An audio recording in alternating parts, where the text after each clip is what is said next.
ನಮಸ್ಕಾರ. ಉತ್ತರ ಕರ್ನಾಟಕ ನ್ಯೂಸ್ನ ಪ್ರೈಮ್ ಟೈಮ್ಗೆ ಸ್ವಾಗತ. ನಾನು ಹನುಮಂತೇಶ್.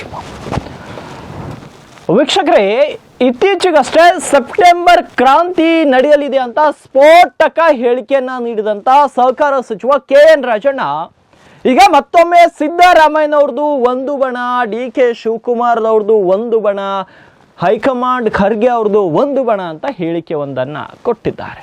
ಈ ಮೂಲಕ ಈಗ ರಾಜಕೀಯ ವಲಯದಲ್ಲಿ ಮತ್ತಷ್ಟು ಚರ್ಚೆ ಹೆಚ್ಚಾಗ್ತಾನೆ ಇದೆ.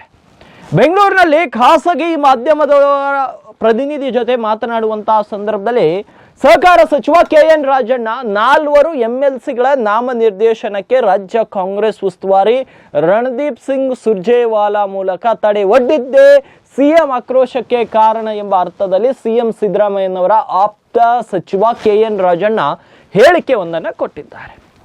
ಇನ್ನು ಮುಖ್ಯಮಂತ್ರಿ ಸಿದ್ದರಾಮಯ್ಯ ಸ್ವಾರ್ಥಿ ಅಲ್ಲ, ರಾಜ್ಯದ ಜನರು ಸರ್ಕಾರದ ಹಿತದೃಷ್ಟಿಯಿಂದ ನಾನೇ 5 ವರ್ಷ ಸಿಎಂ ಅಂತ ಹೇಳಿದ್ದಾರೆ. ಹೆಚ್ಚುವರಿ ಪವರ್ ಸೆಂಟರ್ಗಳಿಂದ ಗೊಂದಲ ಎಂಬ ಹೇಳಿಕೆಗೆ ಈಗಲೂ ಬದ್ಧನಾಗಿದ್ದೇನೆ. ಸಿದ್ದರಾಮಯ್ಯನವ್ರದ್ದು ಒಂದು ಬಣ, DK ಶಿವಕುಮಾರ್ ಅವ್ರದ್ದು ಒಂದು ಬಣ, ಹೈಕಮಾಂಡ್ ಮಲ್ಲಿಕಾರ್ಜುನ್ ಖರ್ಗೆ ಅವ್ರದ್ದು ಒಂದು ಬಣ ಎಂಬ ಪವರ್ ಸೆಂಟರ್ ವಿಚಾರದಲ್ಲಿ ಅಸತ್ಯ ಹೇಳಿದ್ದೀನಾ? ಸೆಂಟರ್ನಿಂದ ತೊಂದರೆ ಆಗುತ್ತೆ. 4 MLCಗಳ ನಾಮನಿರ್ದೇಶನದ ಪಟ್ಟಿಗೆ AICC ಅಧ್ಯಕ್ಷರು ಸಹಿ ಹಾಕಿದ್ದಾರೆ. AICC ಅಧ್ಯಕ್ಷರೇ ಸಹಿ ಹಾಕಿದ ಮೇಲೆ ಎಲ್ಲರೂ ಒಪ್ಪಬೇಕು. ಅದನ್ನ ಮತ್ತೆ ಚರ್ಚೆಗೆ ಬಿಡೋದು ಕಾಂಗ್ರೆಸ್ಗೆ ಭೂಷಣವಲ್ಲ. ಅಧ್ಯಕ್ಷರು ಸಹಿ ಹಾಕಿದ ಮೇಲೆ ಇಷ್ಟವಿಲ್ಲದಿದ್ರು ಕೂಡ ಎಲ್ಲರೂ ಒಪ್ಪಬೇಕು. ಈ ರೀತಿ ಗೊಂದಲ ಮೂಡಿಸುವುದು ಸರಿಯಲ್ಲ ಎಂದರು. ಇನ್ನು Siddaramaiah is a mass leader, ಅವರನ್ನ ಹಿಡಿತಕ್ಕೆ ತೆಗೆದುಕೊಳ್ಳಲು ಯಾರಾದರೂ ಆ ನಿಟ್ಟಿನಲ್ಲಿ ಪ್ರಯತ್ನ ಮಾಡಿದರೆ ಯಶಸ್ಸು ಆಗಲ್ಲ ಅಂತ ಸಿದ್ದರಾಮಯ್ಯ ಪರ ರಾಜಣ್ಣ ಭರ್ಜರಿ ಬ್ಯಾಟಿಂಗ್ ಅನ್ನು ಮಾಡಿದ್ದಾರೆ. ಈ ಮೂಲಕ ಮತ್ತೊಮ್ಮೆ ರಾಜ್ಯ ಕಾಂಗ್ರೆಸ್ನಲ್ಲಿ ಬಣ ರಾಜಕೀಯ ಇದೆ ಅಂತ ಹೇಳಿಕೆ ಒಂದನ್ನ ನೀಡಿದ ರೀತಿ ಆಯಿತು.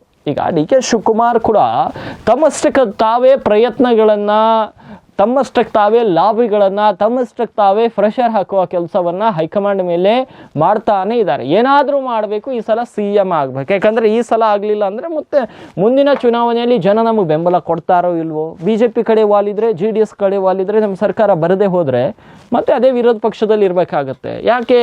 ಇದ್ದಾಗಲೇ ಅಧಿಕಾರವನ್ನು ಅನುಭವಿಸುವನು ಜಾಣ. ಅದನ್ನು ಅರ್ಥಂತಹ ಚುನಾವಣಾ ಚಾಣಕ್ಯ DK ಶಿವಕುಮಾರ್ ಆ ಚಾಣಕ್ಯತನವನ್ನು ಇಲ್ಲಿ ತೋರಿಸ್ತಾ ಇದ್ದಾರೆ. ಹೆಂಗಾದ್ರೂ ಮಾಡಿ ಅಧಿಕಾರ ಇದೆ, ಅಧಿಕಾರ ಇದ್ದಾಗಲೇ ಅಧಿಕಾರವನ್ನು ಅನುಭವಿಸ್ಬೇಕು.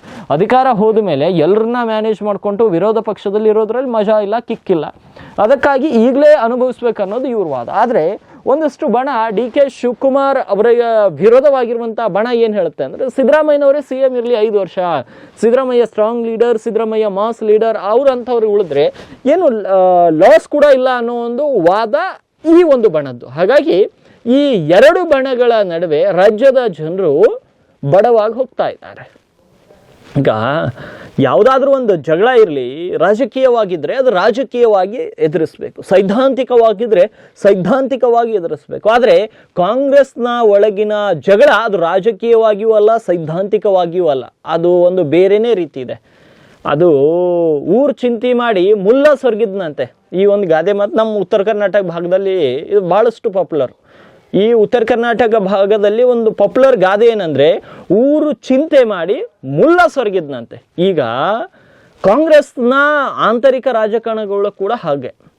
ಈ ಶಾಸಕರು ಎಲ್ಲ ಶಾಸಕರು ನಮ್ಮ ಸಾಹೇಬ್ರು CM ಆಗ್ತಾರ, ನಿಮ್ಮ ಸಾಹೇಬ್ರು CM ಆಗ್ತಾರ ಅಂತ ಚಿಂತೆಯಲ್ಲಿದ್ದಾರೆ. ಆದರೆ CM ಯಾರು? ಸಿದ್ದರಾಮಯ್ಯನೇ ಇದ್ದಾರೆ. ಆದರೆ ಅವ್ರು ಚಿಂತೆ ಮಾಡಿ ಇವರು ತಮ್ಮ ಕ್ಷೇತ್ರದ ಮೇಲೆ ಕೆಲಸ ಮಾಡಬೇಕು, ಅಭಿವೃದ್ಧಿಗೆ ಒತ್ತು ಕೊಡಬೇಕು ಅನ್ನೋದ್ರಲ್ಲಿ ಬ್ಯುಸಿ ಇಲ್ಲ.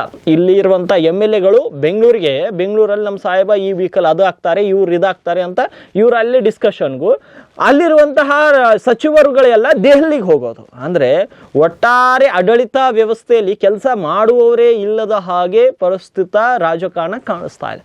ಇವರಿಗೆ ಬರೀ ಅಧಿಕಾರದ ಹಪಾಹಪಿ ಹೆಚ್ಚಾಗಿದೆ ಹೊರತು ಜನರ ಬಗ್ಗೆ ವಿಶೇಷ ಕಾಳಜಿ ಏನೂ ಇಲ್ಲ. ಇನ್ನು ಮುಂದಿನ ಸುದ್ದಿ.